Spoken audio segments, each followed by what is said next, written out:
Welcome back to the Sully Scoop, where three lifelong Husker bros dive in depth on all surrounding the new era of Husker football, where our cups never run dry of the Roulade under head coach Matt Rule. Made by fans for fans with J-Saul, B-Saul, and T-Saul.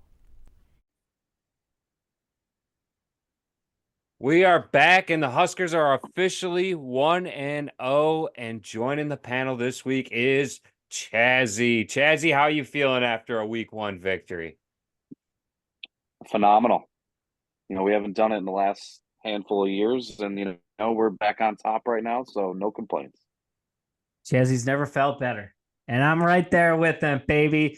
This team's 1-0, and that 1-0 looked a lot better, I think, than all of us thought it could. I watched this Nebraska team, and now I'm thinking, like, the floor is out the window. How high is that ceiling? Because we're soaring this season, baby. We're soaring. Diesel, would you have said 40-7 was better than your prediction of 35-0? Yes. Because Bissell, I didn't see it happening in the fashion that it did. It would have been a lot worse than 40-7 if we left the starters in there.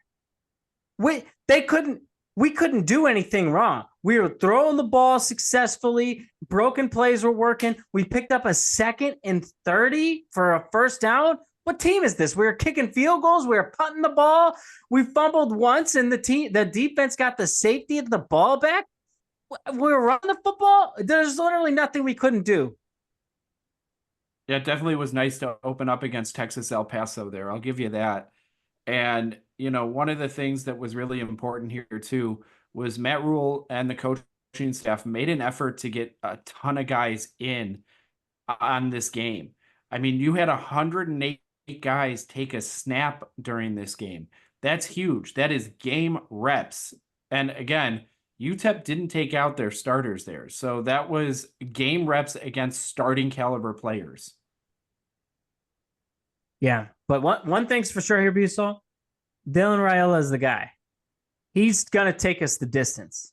It's just a matter of when at this point. And how far up can we climb? Because the team that I saw play out there, that's a 9 to 10 win team at the very least. I think at the worst we can do this season is 9 wins if they play like that the entire season.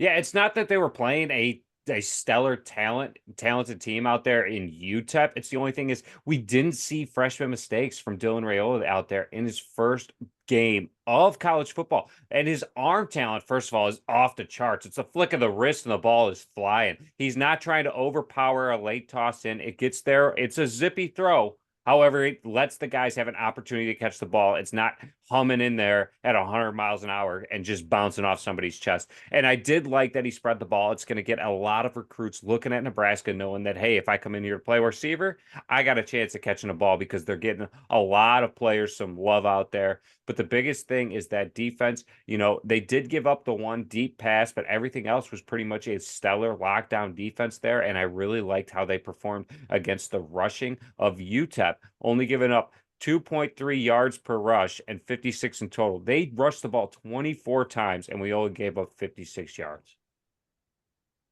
Yeah, I really like the fact that the starters only went 3 and out once.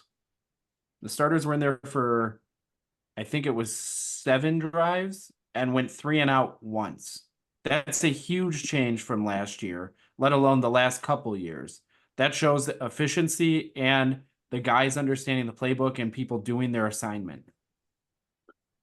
Yeah, I think you guys all nailed that on the head for first game. The other thing I like too is time of possession was in our favor. I think our defense, for once in their lives, didn't feel like they were on the field longer than the offense, even though we only played UTEP. I know it's not saying much, but I think that the all-around game was good, both sides of the ball and special teams. Yeah, and as Jay Saul said, it didn't seem like we were forcing passes in there. I mean, like when Raiola was just sitting back there and just tossing it up, I didn't feel like I had to sit there and catch my breath. I was just watching the ball just magically fall right where the receiver's hands are. I mean, I don't think I've ever seen that as a Nebraska quarterback as a consistent passer. I'm already deeming him the best quarterback we've ever had. I mean, I know his stars say that on the recruiting aspect, but I'm telling you, after one game, he's already the best quarterback we've ever had. I don't care about stats, whatever Tommy Armstrong did for his career, Adrian Martinez or Taylor Martinez. I don't care. None of them this guy did. None of them did. Yeah, I'd like to see him win a few more games before I dub him the best quarterback to ever suit up for Nebraska. Okay, Biso, but- then you can take whatever quarterback you want. I'll take Raiola, and I guarantee you my team will beat you. Take the 95 Huskers. No, you don't get the team. You're taking a quarterback. Just said, yeah, I'll take the 95 Huskers. I didn't say I'll suit team, up, I said I'll suit quarterback. up against this team. I'll take the best team to ever play college football. Tommy Frazier was a hell of a quarterback. Turner Gill was a hell of a quarterback. But in today's day and age, dude, today's day and age, you need to be able to throw the ball. And the 95 Huskers are a run first attack.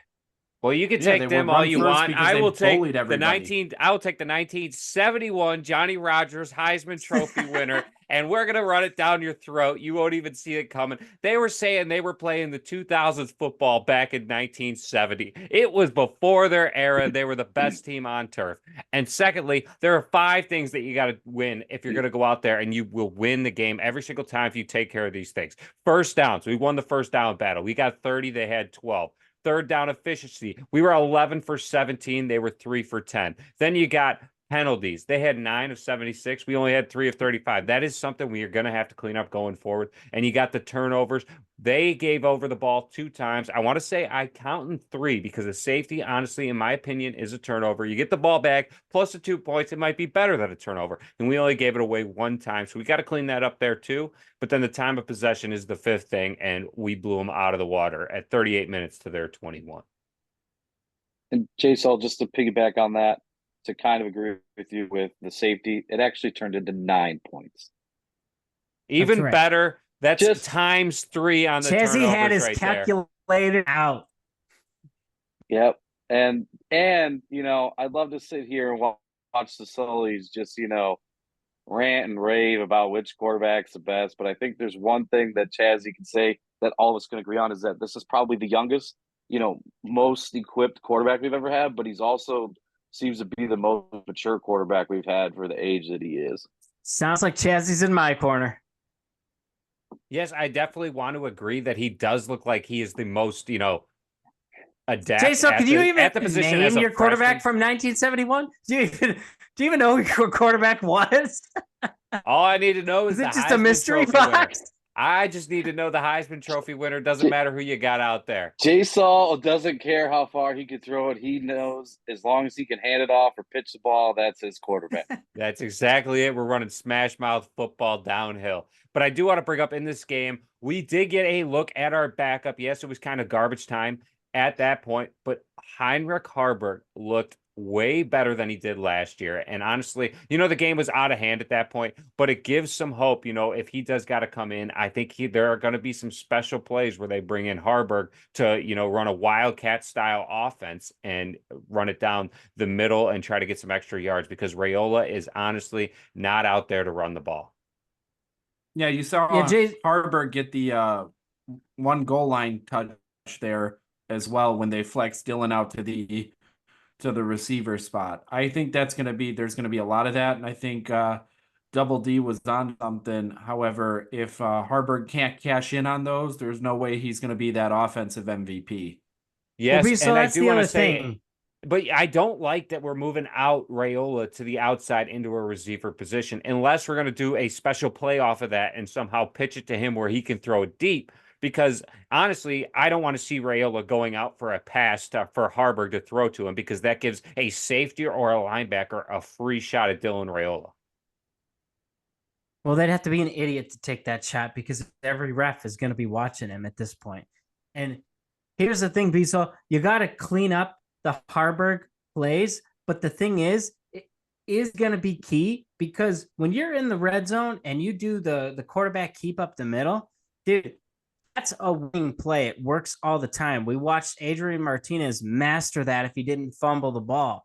So that's going to be key right there. And the fact that he's running it instead of Raiola means that Raiola's not taking these extra hits. It's Harbor taking them. And honestly, if Harbor gets injured, I'm not going to lose any sleep over that. It's if Raiola gets injured, that's when I'm losing sleep. Another big thing I want to take away from this game, only one sack given up. Yes, it's a team that this offensive line should not give us sacks away to. However, we have been previously watching the past, and sacks have come fairly easy to whoever has been playing the Huskers. Yeah, absolutely. I thought the offensive line manhandled the UTEP D line, aside from the one mistake where the guy went right across Ben Scott's face, and I think that was a missed assignment by the guard. But also Dylan's got to know to get rid of the ball a little bit quicker there. He's so quick to blame the guard instead of his beloved center out there. who he did mention got beat, but it was his guard's fault. I'm telling you, it looked like the guard should have been there to help, and he went out to chip with the tackle. I was already lined up outside tackle. Now, before we get anywhere going, that is coming from the guy who at the start of the second quarter made a comment that we were going to be tied at halftime, the start of the second quarter, and we ended up going into halftime 30-7. Now, Jason, that's not what was said. And so I don't understand why that. I have witnesses here. No, you all decide to listen to what you want. All I had said was that when you looked at what Ohio State was in a dogfight with Akron, and I said, are we really not playing UTEP the same way that Ohio State's playing Akron? And that also Iowa went in up 6 points on Illinois State at half. And I said, are we really playing a FBS program the way Iowa played in an FCS program? I said at this point, and then everybody decided to chime in, and I said, well, what are you guys wanting? You want to be tied at half?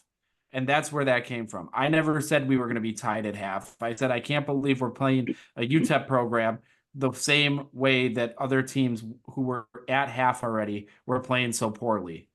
Well, negative Nelly, we're going to have to go back and check the tape on that one, because what I believe was said was you thought we were going to be tied, and thankfully, maybe it's because you said it. Thankfully, the team woke up in that instance.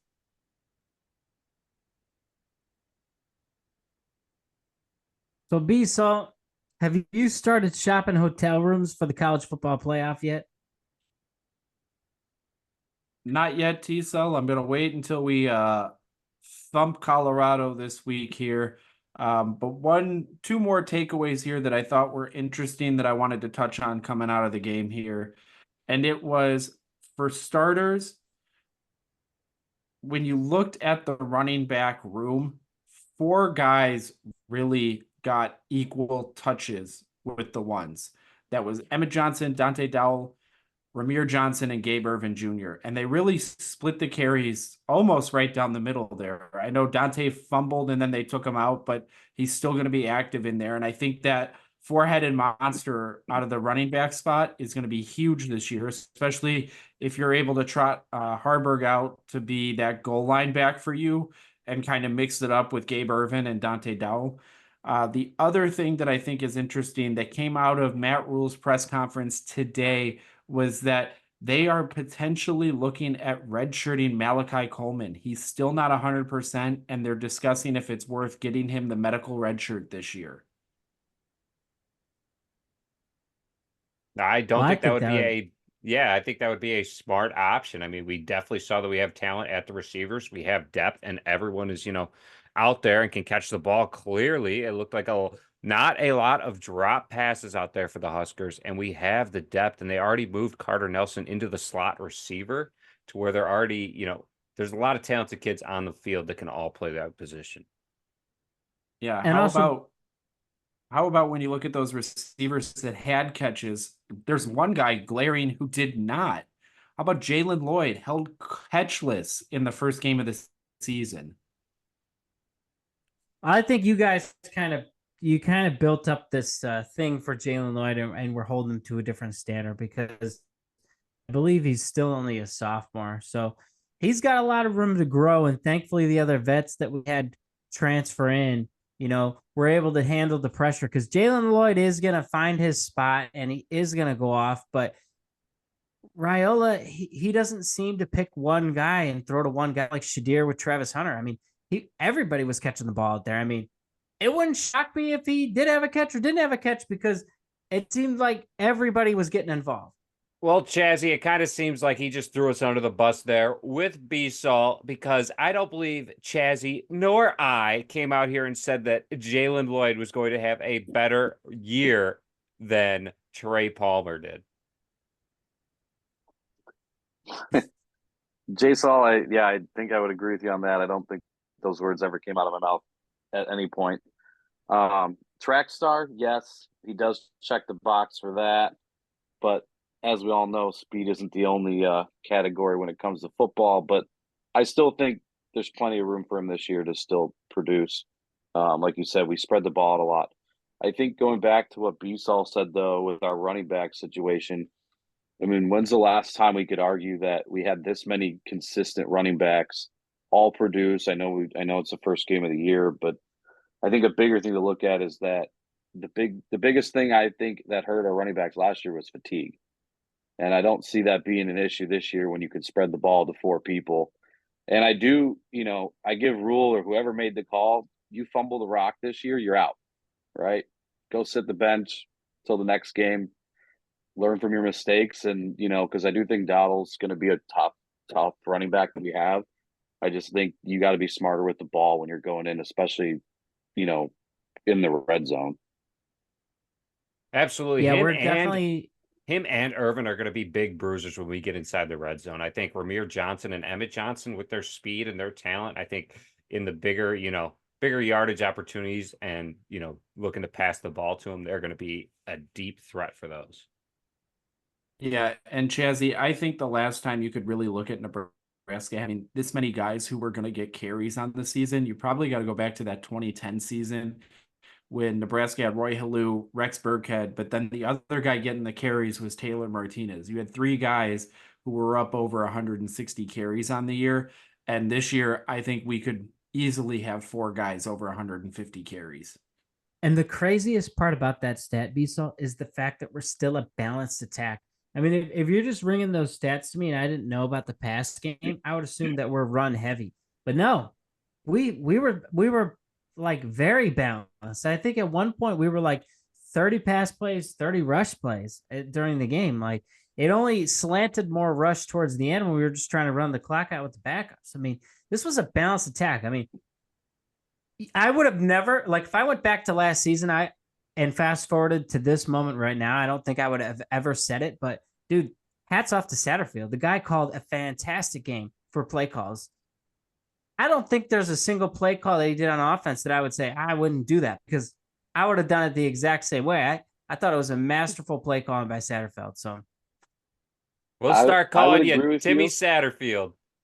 Yeah, I would agree with you, T-Sol. And I think today on the whatever press conference I heard on the play that I think we all thought was very dumb on 3rd and 2, and we threw it behind the line of scrimmage to our tight end instead of just running it down their throat like we had all game. Matt Rule claimed that Raiola thought it was an RPO and it wasn't supposed to be an RPO. So I feel like that's just a classic mix up. He read it wrong or however you want to look at it, and it didn't work out for us. But other than that, I think a stat I don't think we've talked about yet so far was our 3rd down conversion rate.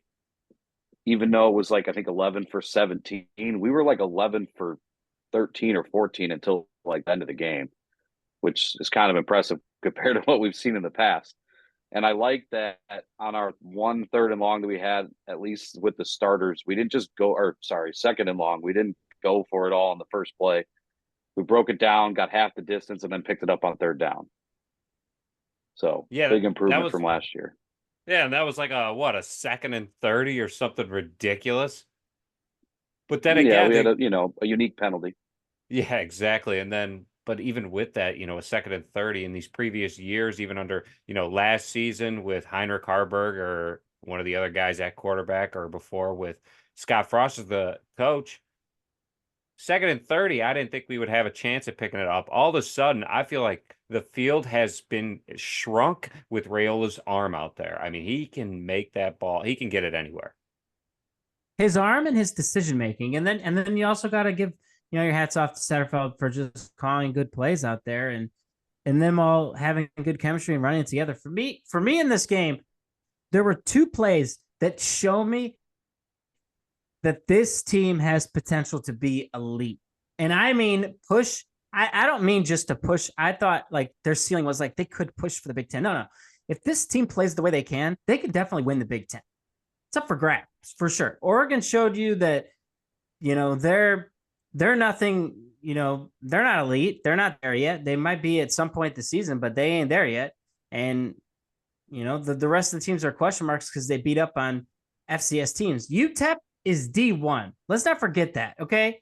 They're D1. But the two plays for me is that second and 30 like we were talking about, because I could tell you the last 7 years that we've missed bowl games, if it was second and 30, I would have already gone to the bathroom knowing that we were going to punch or throw a pick because that's what it would have been.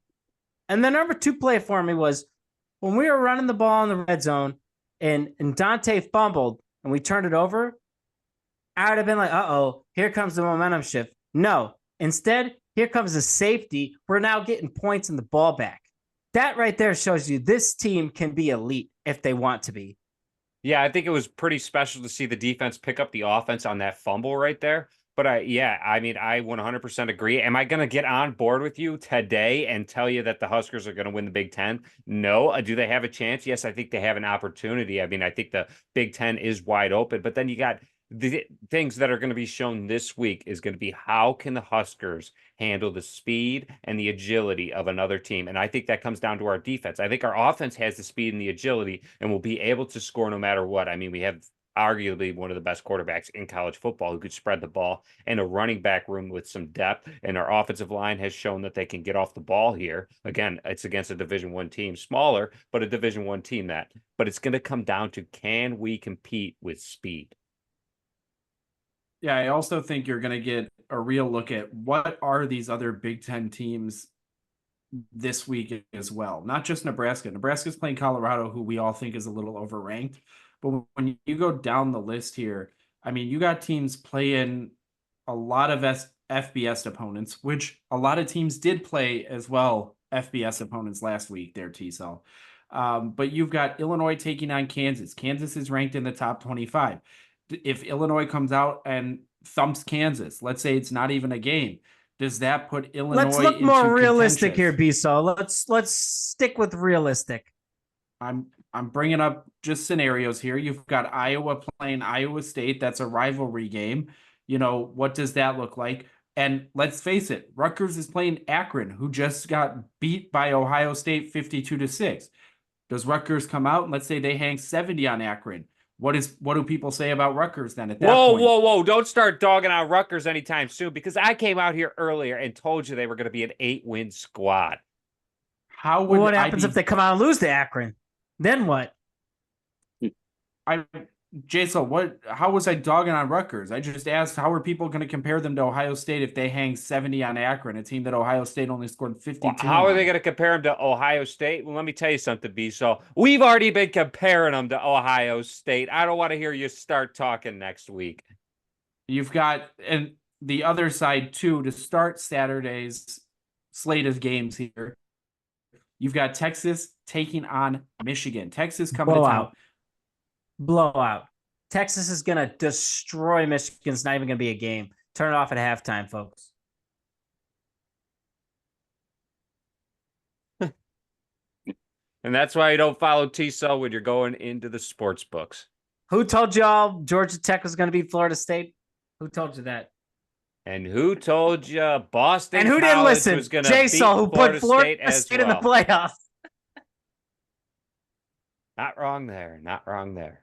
But I do want to say, I think this week is going to show a lot of makeup in the Big Ten and what it takes to be a contender this year. But we're really not going to know until Big Ten play starts because, let's be honest, these games don't really matter as much to the standings of where it's going to end up in the Big Ten. However, if we win against Colorado, it's going to look good, and our opportunities against a team like USC, who has a lot of speed and a lot of talent, and they did look good. However, they got a tough schedule before they have to take on the Huskers. And then you got Ohio State, who's going to have a lot of speed as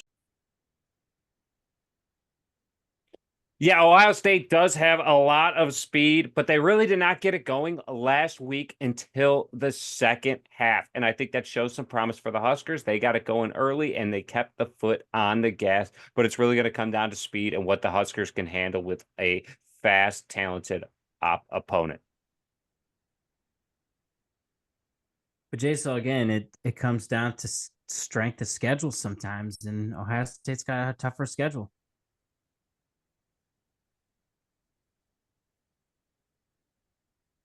Yeah, Jason, don't you forget, Ohio State really scheduled a juggernaut here week 2. They're taking on Western Michigan.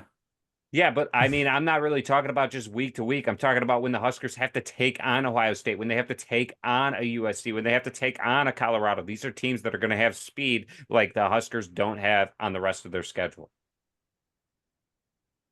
The Huskers have speed, bro.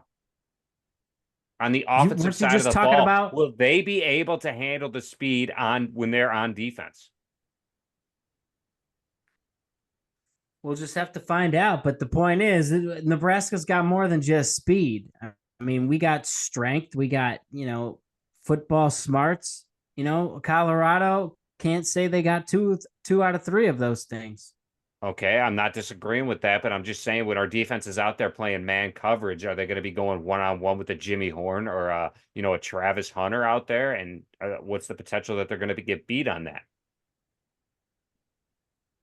Well, you hope that they're smart enough not to go one-on-one with Travis Hunter. I mean, you're going to get burned all day long. The guy might be the best athlete in college football, but at the end of the day, you have to have time to get him the ball. And I don't think Shadir's going to have much time. And yeah, you probably do challenge Jimmy Horn to go one-on-one. The guy's great, but he's not going to be a first-round draft pick like Travis Hunter. So you're going to challenge him more than if challenging Travis Hunter.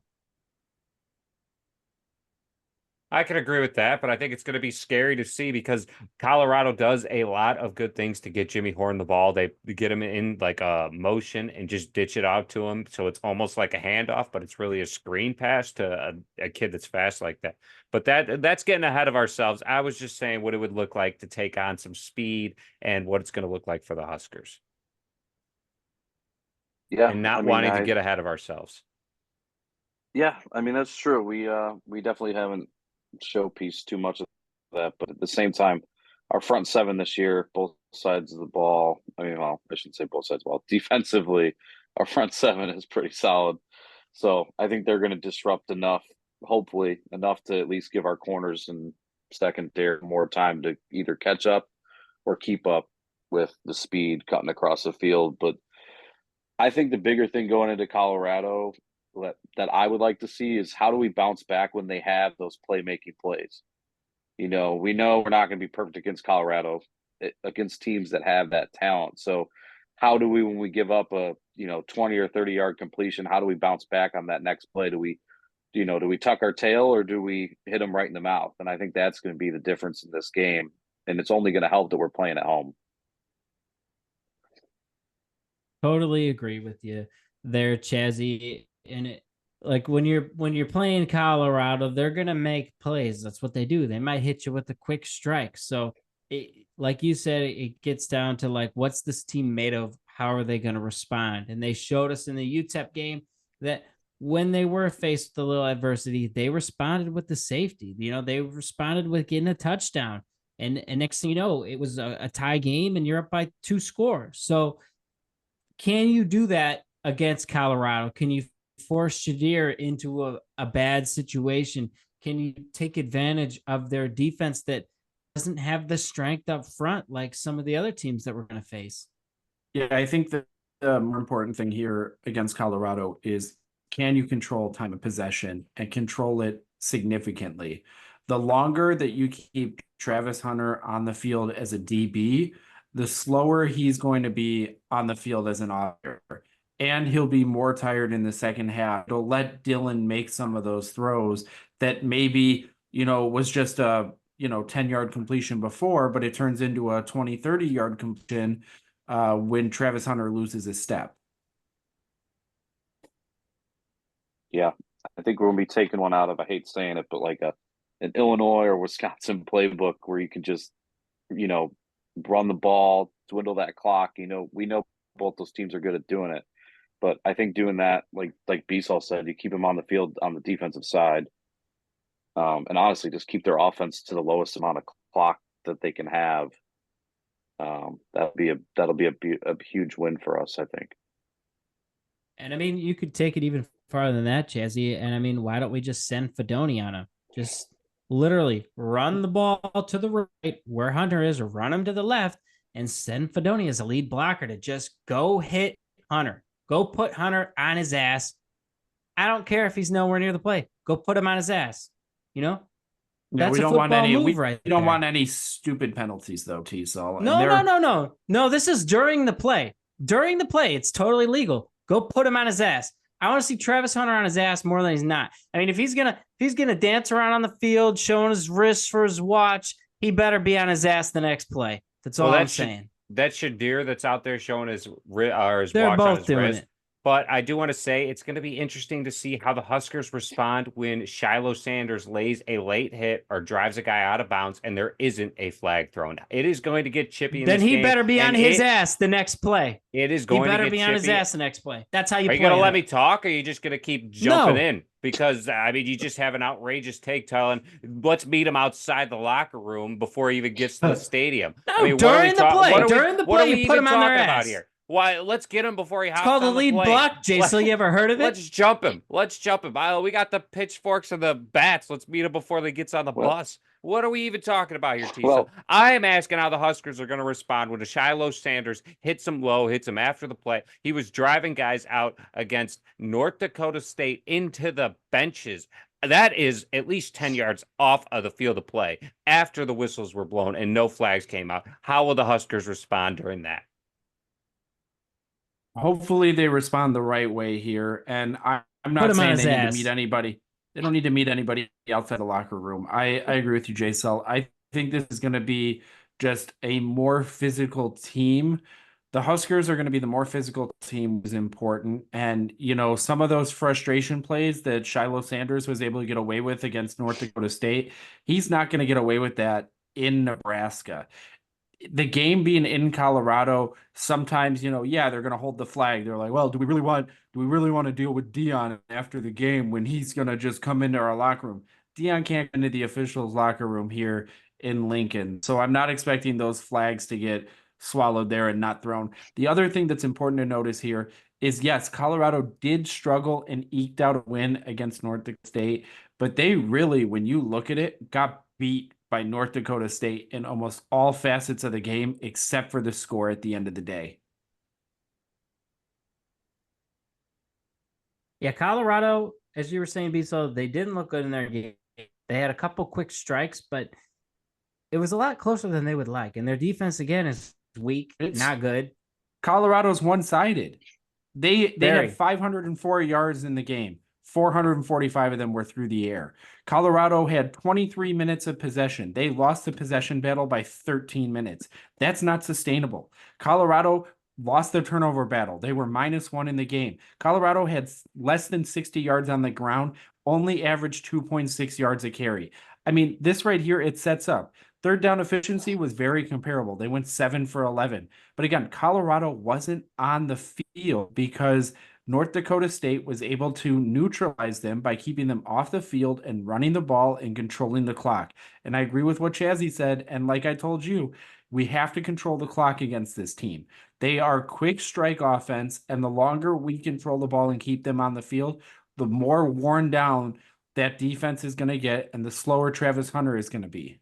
Yeah, Colorado was only able to come out in this game on top against North Dakota State because it came down to their athletes and just the depth that they have compared to a North Dakota State. North Dakota State, out of the 5 facets that I said you have to win if you're going to win a game, they won 3 out of the 5. They lost the penalty battle and they lost the third down efficiency. Pretty close, but they did have the first downs and they blew them out on the time of possession and they got 1 turnover. However, it really just came down to the end of the game. Their guys got tired out and lost the lead there.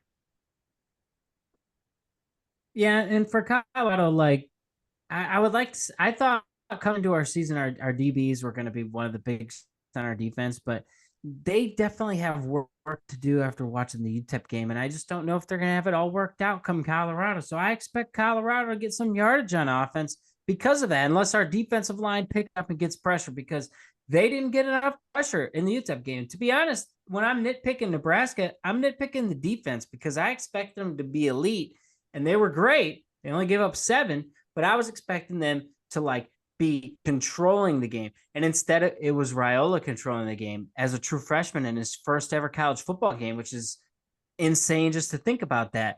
So I think they have work to do. I see Colorado doing this or that, but the defense has got to put in the work this week because I want to see the improvement against Colorado for them.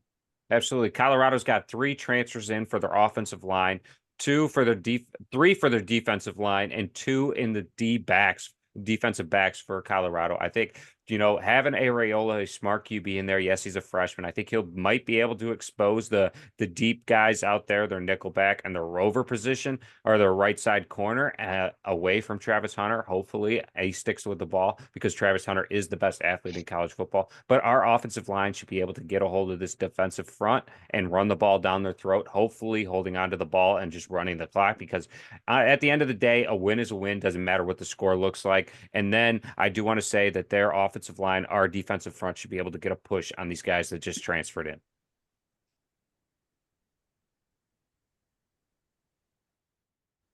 Yeah, I definitely expect that our front 7 on defense is going to go to work here. T-Cell, I don't think the defense was as bad as you made it sound against UTEP. I don't think they had to do much against UTEP. And again, I'm saying, most of our starters were also out pretty early into the third quarter there on defense. Well, B-so I think I recall you in the basement watching the game complaining about coverage issues in the UTEP game in the first quarter. Coverage issues? Yeah, didn't they miss? They almost had 2 touchdowns. They dropped one of them. One of them was overthrown just a little bit. If you're referring to the touchdown where the guy ran right by Malcolm Hartog, yes, I did complain about that, and Malcolm came out and got an interception. What about the second one? The corner tripped. Coverage issues. The guy was only wide open because the guy got tangled up in his feet, which happens. That's part of the game. Do that against Colorado, they won't miss, is what I'm getting at. I think you are talking up Colorado a little bit more than you need to. Yes, Colorado's got 2 guys who are arguably going to be top 10 picks in the NFL draft next year. However, they also are not that deep.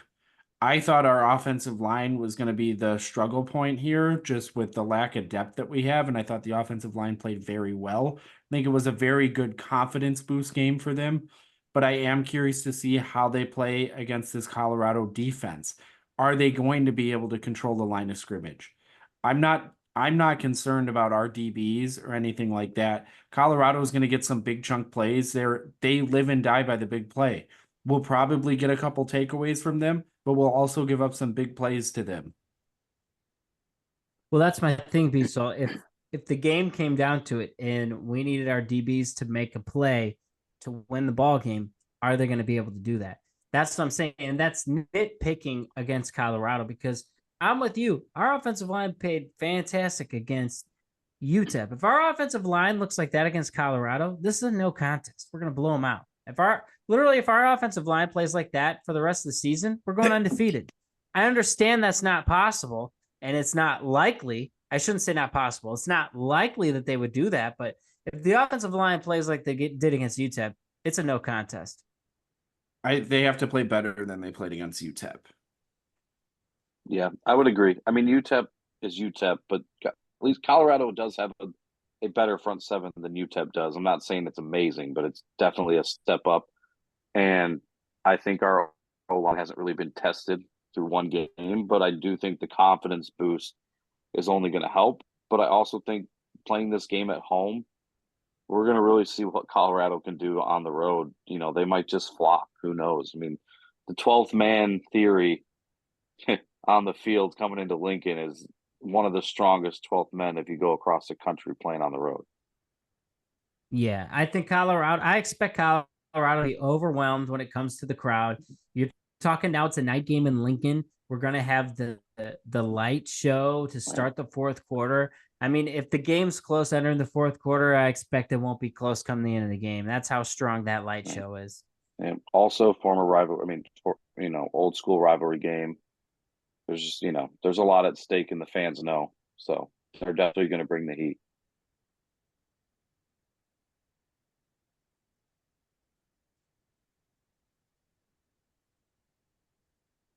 Yeah, I completely agree. And I want to touch base here before we turn it over and I ask the fellas here a question. Chazzy, last week we locked in picks for the game.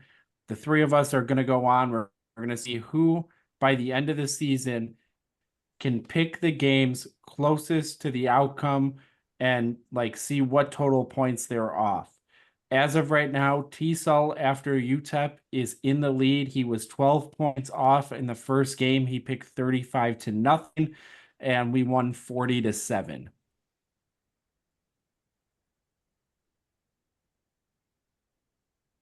So, boys, for Colorado, what is your score prediction for this game?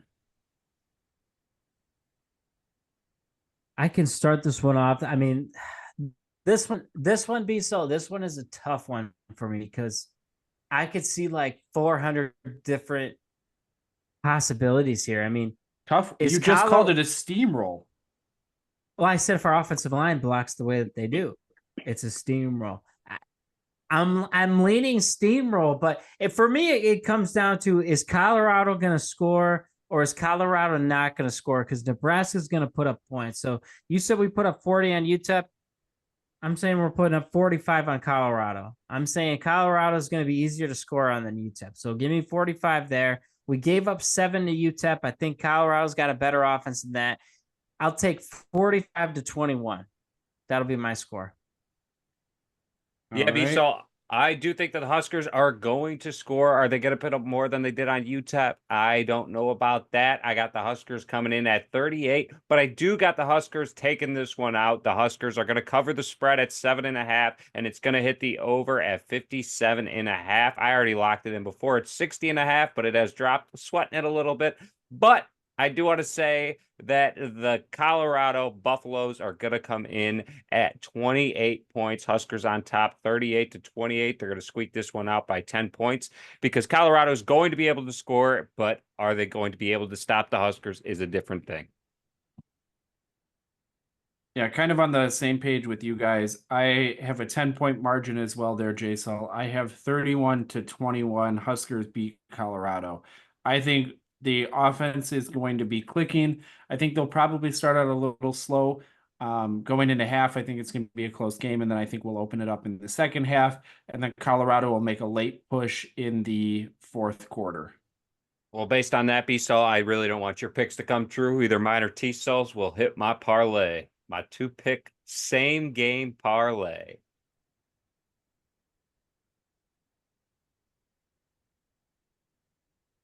So, Chazzy, what do you see happening for that score against Colorado? Well, seem awfully quiet over there. Yeah. Don't forget, we need 60.5 over here. We need 60.5 total points. The Chazzy calculator was going after we heard some of the sports betting going on from J-Sol. And I think I don't have my preseason picks in front of me. I don't remember what scratch pad I put that on, but I don't have it near me because I originally, I think, wrote all the scores for the year, but we didn't do that earlier. But I think I had, if I remember correctly, I want to say 42 to 27. So I'm going to lock that in somewhere around there. And that would hammer the over there, Chazzy, and it would be a 2-pick parlay win. And lock it in, folks. if I'm going off of what I saw in the first game, I think they're getting 42 because that means the starters are playing the entire game. Yeah. There's no chance. Here's what I'll say. There's no chance they take the starters out in this game. Even if they're up by 3 touchdowns in the fourth quarter, those guys are staying in. I think it depends on what time is left in the fourth quarter there, T-Cell. If you're up 3 scores with under 5 minutes to play, there's no sense in letting Colorado take a few more cheap shots at Dillon. We still might be passing the ball, to be honest. We don't like Colorado. F those guys. But is it really worth the risk? In T-Soul's book, if you're up by 3 scores with 5 minutes left in the fourth quarter, you're not even punting. You're not kicking field goals. You're going for it on fourth down. In T-Saul's book, it doesn't matter if you're up by 2 points or 40 points. You're still you don't even run the ball in T-Saul's. And we're going for 2 on every possession. You go for 2, and then you're going for the onside kick just to get as much points as possible. So we know that T-Saul's book is a book of lies. That's exactly only against teams I don't like. And we wonder why T-Saul was not on the coaching block at any school. They saw his resume. I do want to say that we did not, for the first week, pick a pick 6 or an interception by a player. But with what happened during the game, with 2 interceptions there, we are not going to be picking an interception this week. And we got to give a shout out to Grandma Carol. Grandma Carol put it all on the line in the UTEP game. She made it to the game, forgot her phone and her earplugs, or not earplugs, hearing aids. What am I looking for? Her hearing aids, and Nebraska wins big. So she's going without that again this week. Well, yep, she won't. Darn right. Yep, she's going without her hearing aids, but guess who won't be going out without his earplugs? And that is me, because I don't want to hear T-Soul's terrible takes this week. As Biso said, I was closest to score calls. So, J-Soul, you might want to plug them in while you're talking. T-Soul, it technically depends how you do it. I did a difference on both sides. I like the way you did it. If we were to do it just total points in the game, J-Soul would have been the closest. So I found my scratch pad, and then I kind of scribbled out the score. But I had 49-3. I like it. Chazzy's locking it in. 49-3. That was that was for UTEP. Sorry, I meant for UTEP. So I was giving that I was technically the same amount of points away. My chicken scratch that I have for Colorado is 42-35. So I actually subtracted a touchdown from them with my newest pick. And an extra point. You expect them to miss one. Sure. You said 27. Yeah, it's close enough. We're glad he didn't have the calculator on that one. But I do want to say there, Chazzy, we do not want that 35-42, because that would not cover the 7.5 point spread there. If that hits, then Chazzy might have a connection in Vegas that he isn't telling us about for some reason. He quickly scratched that one off his chart. That one is not a go this week. And what's weird is I have 2 scores for that game, and they're both scratched out. 35-17 is the other score. So if one of those hits and you know why it's scratched out, we got rid of the evidence. And the government's going to be knocking at his door come Sunday morning. Because I believe that means the over and the spread both would not have hit, which would be way better odds if you were parlaying them together. Well, that we are not doing there, Chazzy. All right, so you settle down over there. We don't want to hear it. The bet has already been placed. That's right, folks. I got in early with my winnings on the first game, and that was Huskers minus 27.5. We're moving forward at 1-0. And if you're following me on Twitter, at Joey Sully 28, you would be locking it. You would be up money this year because I have been hammering it on college football. And I do think we got to look around the entire landscape of college football and big surprises in what has happened with the ranked teams in college football and the Big Ten across the board. And now it's time to jump around the college football world, and we're all going to pick the team that surprised us the most. Typically, we stay Big Ten, but because no one's really playing conference games yet, we're opening it up for anyone in the college football world. So, Chazzy, do you want to start us off? Which game surprised you? And you could, I mean, if you name Florida State, it's both their games at this point. So it's up to you, Chazzy. Yeah, so Chazzy, it's pretty much whatever I just said. T-Sol just repeated it so you could hear it better. I'm glad to know that there's an echo in the room, or should I say on the podcast. Chazzy, you got to know that when Jay Saul starts talking, I put in my earplugs like he said to do earlier. So and now that we can officially say, because it's been long enough, Florida State sucks, and whoever put them in their playoff is an idiot. I totally agree. Shout out Jay Saul. And I'm pretty sure I did not have them in my playoffs, so I feel like I'm already doing better than somebody on the panel. But but you had Minnesota there, Chazzy, so I wouldn't be bragging too much. Definitely was not on board. Minnesota is going to be one of the worst teams in the Big Ten, behind somebody else, most likely. But no, I'm also not on the side that PJ Fleck will probably still have a job, unfortunately. Unless you're, I should say, unfortunately for Minnesota fans, he will still have a job. PJ Fleck, on the other hand, is just going to be cashing them paychecks, but he's their golden boy, so he's staying. Which is crazy to think about because they gifted that game away. Okay. He's a loser. PJ Fleck is a loser, Biso. Nope. Just because you love him and you wished him to be your coach, he's a loser. Nobody on this panel wants PJ Fleck to be coach, and nobody on this panel gives a shit about PJ Fleck. Except for you, who has a love affair with him, and you're in this love-hate relationship with PJ Fleck because he let you down when you picked Minnesota to win the Big Ten West 3 years in a row. We get it.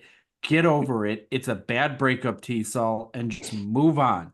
Chazzy, let's get back to it. What was the team that you thought was the most surprising in college football week 1? I mean, I think the simple answer would be, Georgia Tech, but I'm not going to say that because they're already surprising the world. But we already knew Florida State sucks. So I like, I don't know if I'm going off of what I saw. I like the way Miami played. Yeah, Miami definitely took it to Florida and, really just controlled the tempo there entire game. Florida didn't stand a chance, it didn't look like. Yeah. The quarterback looked about as good as you could. Looked like he had no he got in his rhythm and never really looked back. And I know they played Florida, which I say that's why it's a big surprise. I mean, they played a big school. It's not like they played a cakewalk game to open the season, but they, on all sides of the ball, just played a very sound football game.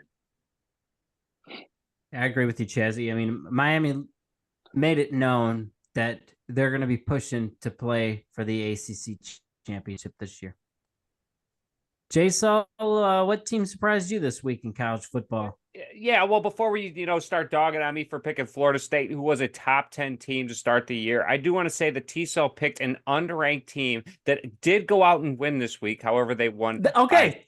All right, they won. By 2 points to against Minnesota, who is against this PJ Fleck. But I do not want to. I do not want to. You jinxed them.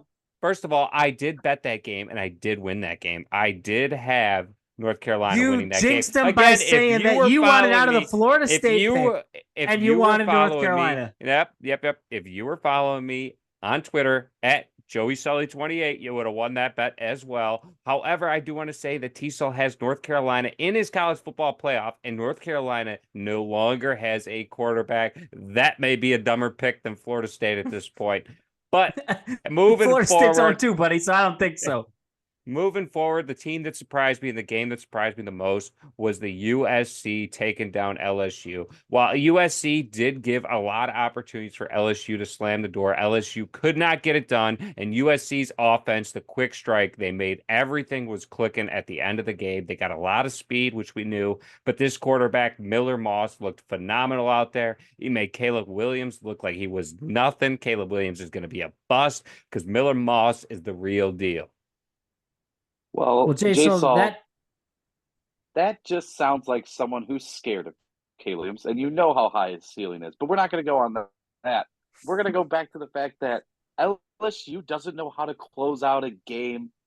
And let me tell you, I would have slammed that table harder at the press conference than Brian Kelly did, because he should have broke that table in half. I'd be pissed too if I came to the sidelines and my team's jumping up, giving high fives like the damn game's over, knowing that you're playing a top 25 opponent.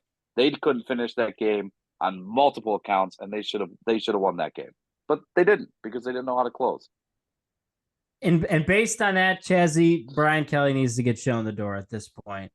I mean, you've lost your season opener 3 years in a row now, twice to Florida State, now USC. I mean, let's be honest, USC is not a true contender in the Big Ten. They're not going to come close to winning the Big Ten, is what I'm telling you. Unlike so that means Minnesota, that LSU is finishing middle of the road. LSU is finishing middle of the road if they were in the Big Ten. So LSU fans, are you happy with Brian Kelly? If you found that out? No, because you guys try to claim that the SEC is a better conference. Well, guess what? You're middle of the road in the Big Ten. Where are you going to be in the SEC without your Heisman quarterback? Yeah, that ain't good. But my surprise team this week, I'm actually looking a Big Ten team. I'm looking at Oregon, and I'm thinking WTF with Oregon. I mean, you're playing Idaho and you win by 10 points. The team that everyone deemed the Big Ten champs, the national champs before the season even kicked off. Yeah, good luck with that. The team I watched, they're going to be, struggling to get 6 wins out there. So they better pick it up this week, because they got a long season and a tough Big Ten schedule. Yeah, and I do want to agree with you there on something, saying that the SEC is not the best conference in college football. The SEC was 13 out of 16 in win-loss ratio this week. The Big Ten was 17-1. Way to go, Minnesota. Way to go. But on a better note, I can't believe that your shocking team isn't the Idaho Rebels or whatever the heck they're called, the Commanders, whoever team they are. We don't care. I'd like to point out that a win is a win, and it doesn't matter who you're playing. That's coming from somebody who picked Oregon as the Big Ten champs. And you will be buying whatever I deem as a prize when it still happens, because we're not living it down off of one first game of the year shenanigans against a small school. They're only going to go up from there. And I'm only going to say this because I'm sure Boyer's listening out there, but if Oregon comes out next week and wins by 60, I take back everything I say right now. But again, I'm playing this week by week. Oregon's got to prove it. We know they're an elite program, but they got to prove it. You can't go out there and just, take it for granted because you're playing Idaho. So I want to see a true Oregon fashion win this week. Yeah, I agree, T-Cell. I was shocked that Oregon struggled against Idaho. However, I do have to say my biggest surprise in all of college football was the Iowa Hawkeyes, who took on Illinois State. That was a shocking game, because at halftime, it looked like same old Iowa. It was 6-0 at half against an FCS school. And everybody thought, well, Iowa's just going to, run the clock out and do what they do and win. And Iowa came out in the second half and scored 5 touchdowns. And Cade McNamara threw for 3 touchdowns. He had 4 on the season last year. Does this mean Iowa put together what it means to be an offense in college football? Absolutely not. They played an FCS program. However, running back Caleb Johnson, 11 carries, 120 yards, and 2 tutties. I mean, right there, Iowa is going to run the ball efficiently, and if Cade McNamara can make some decent throws, maybe this Iowa team deserves a shot at potentially becoming a top 25 team. Well, so Iowa definitely is a top 25 team, but it's not because of the offense like you were trying to say right here. It's because they got an elite defense out here. And what I'm telling you about Cade McNamara is I saw a couple of highlights from that Iowa game in the second half. Yeah, those are pretty sketchy throws and pretty lucky throws. Iowa's still going to have an offense that's going to struggle to score. I mean, I saw at least 2 touchdown passes that could have easily been interceptions. It just so happened that the wide receiver high pointed the ball on just a terrible throw and a terrible play by Cade, and he got lucky that it goes on the stat sheet as a touchdown. Let's just circle back to that. Not only did they play an FCS school, they played one of the shittiest schools in the Missouri Valley Conference. And that's saying a lot because ISU is trash. They're about as bad as Western's going to be this year. But if they would have been like, I don't even remember what you just said the score was, but whatever that score was, if it was maybe like South Dakota State, we would have been like, oh, okay, yeah, that's cool. They at least beat a good team, or North Dakota State. But like you beat ISU. That's like jumping for joy when you beat Purdue. And Chazzy, the important thing to note here, it was 3-0 at the end of the first quarter, and Iowa already had 2 of their 3 takeaways at that point. That should just sum it up for you right there, that Iowa still sucks.